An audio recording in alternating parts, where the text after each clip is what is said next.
কি রে? ও মামা হলো কি? মামা গো, আরে কি হলো তাই বল না, খালি মামা মামা করতে লেগেছে। ও মামা গো, তাহলে কি হবে গো? এই তোমার পিঠে ঘা দুটার পড়বে গো। আর হবে কি? মামা দেখো না, ও মামা দেখো না, দেখো না এই কাগজে কি লিখেছে।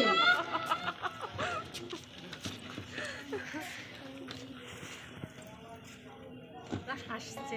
হ্যাঁ দেখো তো।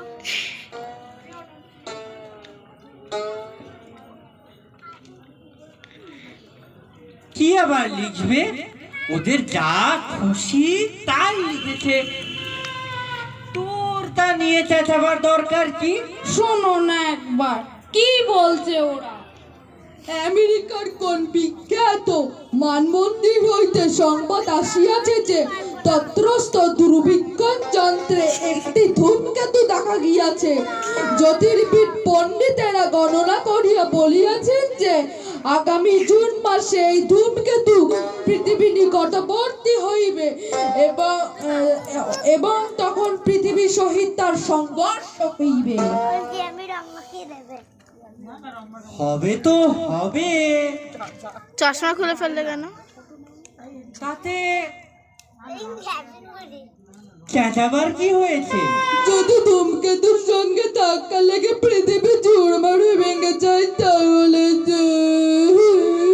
যা যা, কাচের পুতুল কিনা অমনি চুরমার হয়ে ভেঙে যাবে।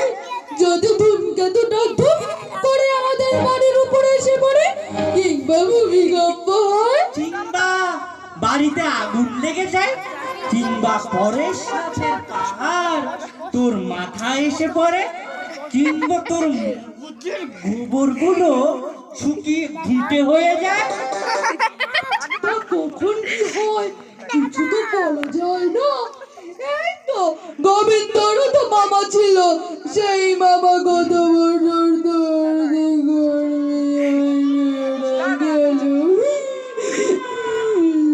মরেছে তো আপদ গেছে, তাতে হয়েছে কি?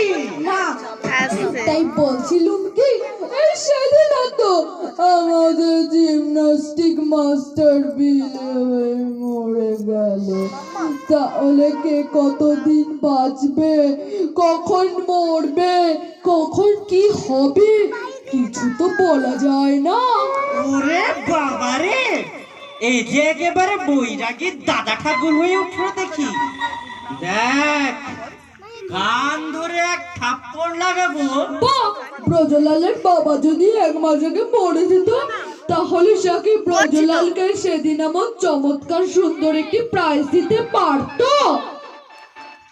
তুই কি বলতে চাস বল দেখি? তুমি যে আমাকে বলেছিলে প্রাইজ দেবে, কই দিচ্ছ না তো, শেষটা যদি